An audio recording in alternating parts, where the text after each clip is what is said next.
Hello everybody. So this is a deck that I actually have already, but I got another one today because I lost a couple of cards from the first deck that I have, and it really bummed me out. I looked everywhere. I don't know where they went, but so the boxing is kind of insane for this. I don't know why they did so much. Like, they're really doing the most with this boxing, but the cards themselves are very, very, very interesting. Like, it's really very interesting. So let me unwrap this shrink wrapping and show you some.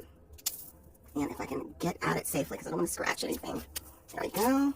All right. But it's Tarot Neocolonial de las Americas by Patrick McGrath Muniz. And so basically the theme of this is all very modern neocolonial takes on the Rider-Waite-Smith. So here we have the Fool, and I like how they have the Fool, un loco, le fou, el loco. And we have the Magician, el mago, the Magician, un mago, le batelier. Is how they say it in French, I guess. I don't know how to say French very well. La Papisa, or the High Priestess. And you'll notice, like, it's very, like, I mean, it mixes the modern with the ancient, I don't want to say ancient, but colonial era symbology, and times, like, you know, indigenous markings with more modern themes. And, I mean, I really find it fascinating. Like, L'Imperatrice, the Empress, you know, it's like, look at that McDonald's right there.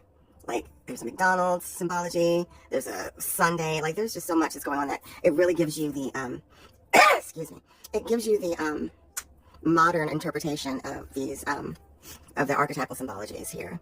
And it makes a powerful statement, I think, like Emperador, how, you know, the Pentagon obelisk, the capital state obelisk, not the Pentagon, but the obelisk, at the Capitol, and, you know, the Capitol shield, eagle shield, and, like, it's just so powerful.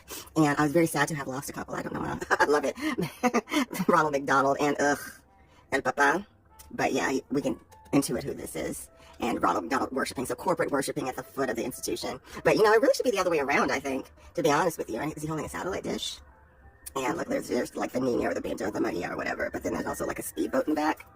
Or no, it's just a steamship, like a cargo ship or something. I think it's brilliant. I really do. And the lovers. Like, that's an Indian maiden, and I guess some conquistador. He is, yeah, and I don't know, that would be a very cynical Cupid, I would think. And again, the McDonald's symbology and all that. It's really like, let's look like El Caro.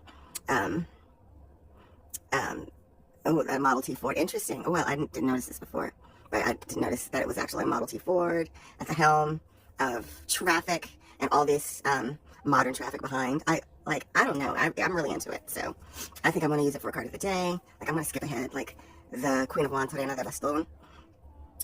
Oops, no. Reina de Bastos. Okay, sorry. And yeah, like, so that's Marie Antoinette sitting, and she's got a birthday cake and balloons. And there's the cat. But she doesn't look like a very happy queen. She looks like a very, like, she looks bored, honestly. Like, she's bored in all her glory, and it seems kind of paper-thin glory, actually. So that's an interesting kind of terminology. What about the King of Wands here? Rey de Bastos. He is, the hunter in the background, and that's like King Louis the 14th, actually. That looks very much like him.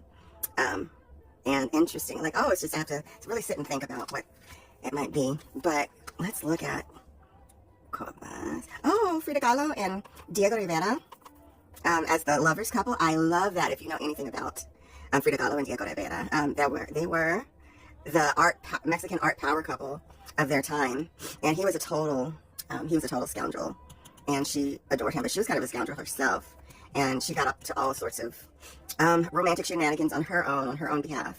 She's a very famous tortured bisexual artist. They kind of both were, actually, but I mean, to be honest with you, like, Diego Rivera, he was great, but, you know, she was the master of her craft. I mean, she really made such an impression on I like, and this, the 8th, instead of doing strength for the 8th card in the Major Arcana, like they do La Justicia, so they follow the Marseille tradition. I like that.